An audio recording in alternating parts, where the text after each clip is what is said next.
राजधानी वृंदावन में दिन दहाड़े एक भागवताचार्य के निवास पर हथियारबंद लोगों द्वारा हमला किए जाने का मामला प्रकाश में आया है। सूचना पाकर मौके पर पहुंची पुलिस ने 3 लोगों को हिरासत में लिया है।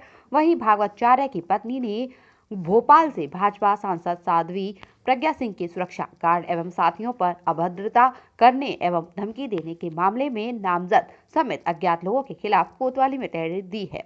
पुलिस मामले की जांच में जुटी है। यह मामला बांके बिहारी पुलिस चौकी क्षेत्र अंतर्गत मोती झील इलाके का है, जहां भागवताचार्य के निवास के समीप बुरीभाला आश्रम भी है और आश्रम में पिछले काफी समय से स्वामित्व को लेकर 2 पक्षों में विवाद चल रहा है। सांसद साध्वी प्रज्ञा सिंह रविवार रात्रि को इसी आश्रम में आई थी। भागवताचार्य कृष्णी नागेंद्र महाराज की पत्नी मीनाक्षी दत्त का आरोप है कि सांसद के साथ आए लोगों ने उनके साथ अभद्र एवं अशोभनीय भाषा का प्रयोग किया। उनके साथ आश्रम का एक संत भी था। जब उन्होंने उनकी बातों का विरोध किया तो उन्हें हथियार दिखाते हुए जान से मारने की धमकी दी। वहीं सांसद साध्वी प्रज्ञा सिंह ने अपने ऊपर आरोपों का निराधार बताते हुए कुछ लोगों द्वारा आश्रम पर कब्जा कराए जाने का षड्यंत्र रचने का आरोप लगाया। साथ ही पुलिस की कार्यप्रणाली पर भी सवालिया निशान लगाया है। क्या नाम है आपका? मीनाक्षी नाम है, मीनाक्षी गौड़। ये क्या घटना हुई अभी जो? कुछ नहीं, कोई बात नहीं थी। रात में मैं खिड़की में से देख रही थी, 5-6 गाड़ियाँ आई थी, तो मुझे लगा पता नहीं गाड़ियाँ क्यों आई हैं आश्रम में सामने। तो मैंने झांक के देखा तो उसमें से कुछ आदमी लोग निकले और पता नहीं क्या क्या बोल रहे थे मेरे घर के लिए कि इन लोगों को बताएंगे, ये लोग बहुत ज़्यादा बोलते हैं, इन लोगों को हम इस तरह से अनटन अभद्र भाषा बोल रहे थे। इतने में मैंने बोला क्या बोल रहे हैं आप लोग, आश्रम यहाँ गली के मुख खड़े होकर इस तरह से बातें ना की जाए, आप जो भी बात करें आप आश्रम के अंदर जाएं। तो बोल रहे कि ज़्यादा बोल रही, नीचे उतर के तेरे को हम बताते हैं। तो सामने आश्रम में से एक संत निकल के आता है, छोटी कट का एक संत है। वो बोले मेरे को कि 2 कौड़ी की औरत तेरी औकात है तो तू नीचे आ, नीचे आके बात करते, तेरे को इतना मारेंगे तू होश भूल जाएगी, अब तेरी बारी है। हम लोगों ने जो हमको करना था वो हम कर रहे हैं, अब तेरी और तेरे पति की बारी है, तुम लोगों को हम बताएंगे। हमने तब भी कुछ नहीं, मैं नीचे उतर के मैंने बोला क्या बोल रहे हो आप, बताओ मुझे क्या बोलना चाहते हो। तब ये आश्रम के अंदर चलेगा, पुलिस वालों के सामने की सारी बातें थी, सब खड़े हुए थे, सब वहां मौजूद थे। वो सबके सामने मेरे को बहुत गंदा बोल रहा था और किसी ने कुछ भी नहीं बोला उन लोगों को। उसके बावजूद भी मैं यहाँ आ गई। आज सुबह की बात है, 5-6 लड़के वहां कुंड के वहां खड़े हुए थे। मैं सुबह राशन लेने गई थी, वहां से लौट के आई, तब भी बोले थे मेरे को इशारा करके, बोलते यही लेडीज है, इसी के संग में, अब इसी के संग जो कर रहा है वो इसी के संग करना है और इसी के घर के लिए कर रहा है। मैं तब भी कुछ नहीं बोली, मैं चुपचाप आ गई। आज मैं और मेरी फ्रेंड हम लोग दर्शन करके अभी आ रहे थे गाड़ी में, तो जैसे हम लोग उतरे तो वो संत जो है वो वहां खड़ा हुआ था। वहां खड़े होने के बावजूद भी उसने बोला कि ना, अरे मैं कमर पे हाथ रख के बोला कि अरे इन लोगों को तो मैं बताऊंगा, अभी इन लोगों की हेगड़ियां मैं निकालूंगा, अब तो मेरा राज चलेगा इस गली के अंदर, मैं हूँ जो भी हूँ। और है ना क्या बोलते, 2 कौड़ी के लोगों की कल रात में तो मैंने उतार दी थी, अब तो मैं बताऊंगा। पुलिस वाले सब खड़े हुए थे आश्रम के अंदर। तब मैं यहाँ से गई, मैंने कहा क्या बोल रहे हो तुम। मैंने कहा तुमको तमीज नहीं लेडीज से बात करने का, तुम किस तरह से बोल रहे हो। तो बोलते इसने मेरे को मारने के लिए डंडा उठाया कि तेरे को अभी बताऊंगा, अभी तेरे को मारूंगा। तो मैंने बोला कि तुम मार के दिखाओ, मैंने कहा तुम में अगर हिम्मत है तो मुझे मार के दिखाओ। तो पुलिस वालों के सामने इसने मुझको मारने के लिए डंडा उठा लिया पुलिस वालों। और उसके बावजूद भी इन्होंने आश्रम के अंदर इतने गुंडे भर रखे हैं, हम जीना हमारा दुश्वार है, हम बच्चे भी हम बाहर नहीं जा सकते। ये बुरी वाला आश्रम है। इसमें आए दिन इन लोगों ने कम से कम उस दिन रात में भी 5 गाड़ी भर के गुंडे बुलाए थे। पिस्तल इन्होंने हमारी आंखों के सामने इन लोगों ने पिस्तल भरी थी। लोगों ने मारपीट की थी, वो लोग कौन थे? ये इन्हीं के आश्रम में इन्हें गुंडे पर रखे हैं। 20 गुंडे मेरे दरवाजे पे मुझे मारने के लिए आए थे। आश्रम से निकल के मैं अपने घर के अंदर थी, मैं अपने दरवाजे के बाहर खड़ी हुई थी, इन्होंने मारने के लिए 50 गुंडे मेरे को मारने के लिए आए।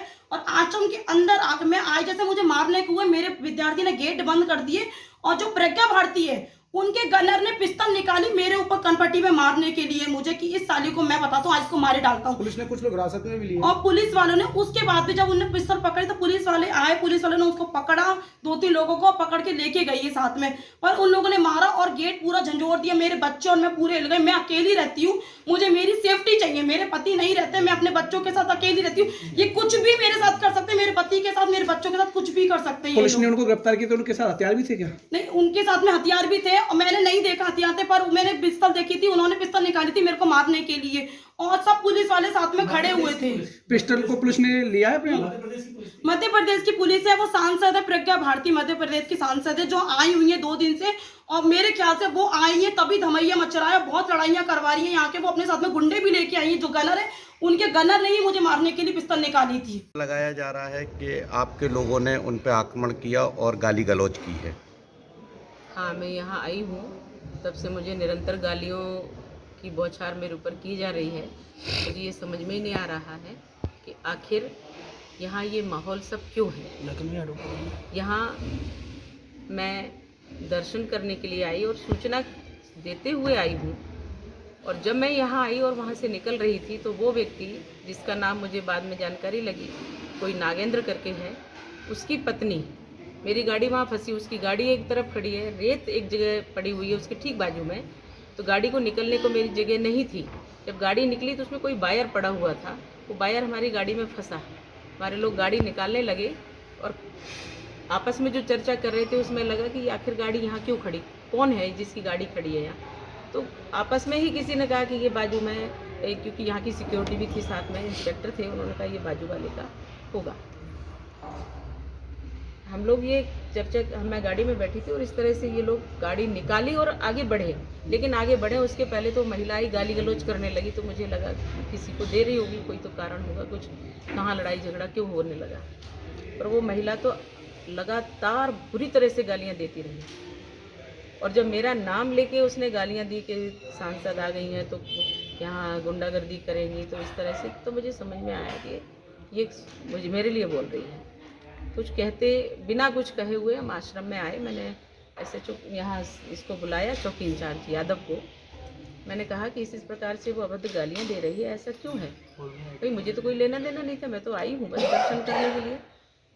जब ऐसा कहा तो उसने सुन लिया इंचार्ज ने और कुछ कहा नहीं। आज दोपहर में 12 बजे से बहुत ज़ोर ज़ोर से चिल्ला के वो गालियाँ दे रही थी। अब गालियाँ भी देना है और शिकायत भी करना है, तो मुझे तो ये समझ में ही नहीं आ रहा है। मैं तो बाहर निकली नहीं। फिर यहाँ और अधिकारी आए, SHO आया, तो बाहर ये लोग खड़े थे, उनको किसी ने रोका नहीं, वो गालियाँ देते रहे। और जब हमारे नाम से भी गालियाँ कुछ देने लगे तो हमारे PSO हमारी सुरक्षा के लिए, यहाँ की सिक्योरिटी तो कुछ कह ही नहीं रही है, तो हमारे PSO जब आगे बढ़ के उसको रोकने के लिए गए तो यहाँ के पुलिस वालों ने उनको पकड़ा और अंदर लेकर के गए। वो अभी भी अंदर है। मुझे ऐसा लग रहा है कि कहीं ना कहीं ये सब पूर्वाग्रह से ग्रसित और एक षड्यंत्र के तहत हो रहा है कि भाई यहाँ जो आएगा उसको ये प्रताड़नाएं सहन करनी पड़ेंगी। मैंने यहाँ आकर के देखा कि स्वामी दर्शनानंद जी के ऊपर इतना बड़ा हमला हुआ, वो अभी भी सिर में चोट है, दूसरे स्वामी जी उनको सिर में चोट है, एक पुजारी जो अभी तक घायल है वो मेंटली डिस्टर्ब हो रहा है, 4 दिन बाद उसको होश आया था। इन सब पे कोई कार्रवाई नहीं, एक कार्रवाई नहीं हो रही है। ये पुलिस का रवैया है। यहाँ जो CO आया उसने मुझे हड़काया, मतलब मेरे पास महिलाएं भजन कर रही थी और ये इनको आते हुए देख के उन्होंने भजन बंद किया, तो उनको डांट रहा है कि तुम लोग यहाँ क्यों हो।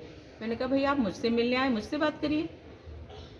मैडम, इस आश्रम में पहले भी एक घटना हुई थी और ये आश्रम संदिग्ध है, यहाँ विवाद चल रहा है। पुलिस पर सवाल उठाया कि पुलिस ने, लोकल जो पुलिस थी उसने सपोर्ट नहीं किया, और आपसे भी कुछ बिल्कुल सपोर्ट नहीं किया। आपको योगी जी की सरकार है, पुलिस साधु संतों के लिए कही जाती है, आपको साथ भी सपोर्ट नहीं किया।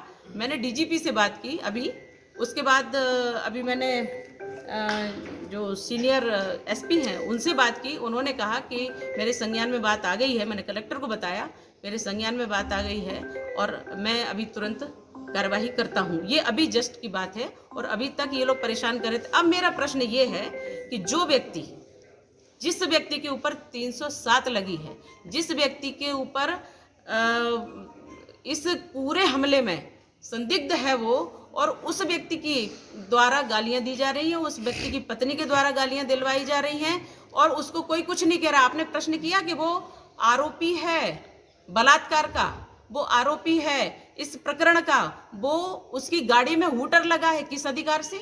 मतलब अच्छी खासी गुंडागर्दी है ये तो। और वो व्यक्ति मुझे गालियां दे रहा है और उसका पुलिस संरक्षण कर रही है, यहाँ की पुलिस। ये जो यहाँ चौकी इंचार्ज यादव है वो खुले रूप में उनका समर्थन कर रहा है। जो CO है वो उनका पूरी तरह से, जो मन उसको वो बना करके मेरे पास आया था, वो पूरी तरह से उनके पक्ष में था। मैंने कहा क्या बात करूं तुमसे, जो SHO वो गड़बड़ है। आखिर में हम किससे कहें, यहाँ मैं तो असुरक्षित हूँ।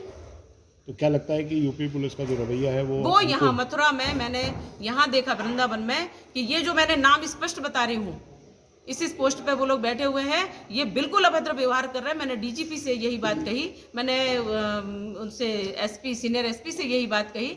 अभी मैं आगे भी कार्रवाई करूंगी। मुझे ऐसा लग रहा है कि स्वामी जी को अगर कोई मिलने आएगा तो उनके जो भी मिलने आएगा वो उनको आक्रमण करेंगे, उनके ऊपर गाली गलौज करेंगे और सब करेंगे। मतलब कोई इंसान पूरी इंसानियत छोड़ के साधु संतों को देखने भी नहीं आ सकते। क्या सोचते हैं आप? मतलब यार सीसीटीवी कैमरे भी लगे हुए हैं, न्याय टीवी दिख रहे हैं ना? सीसीटीवी कैमरे लगे हुए हैं। अगर घटना हुई है तो उसमें है, आप मीडिया को दीजिए कि ये बिल्कुल, घटना हुई है। सुनिए देखिए, उन्होंने कोड बदला है इसका।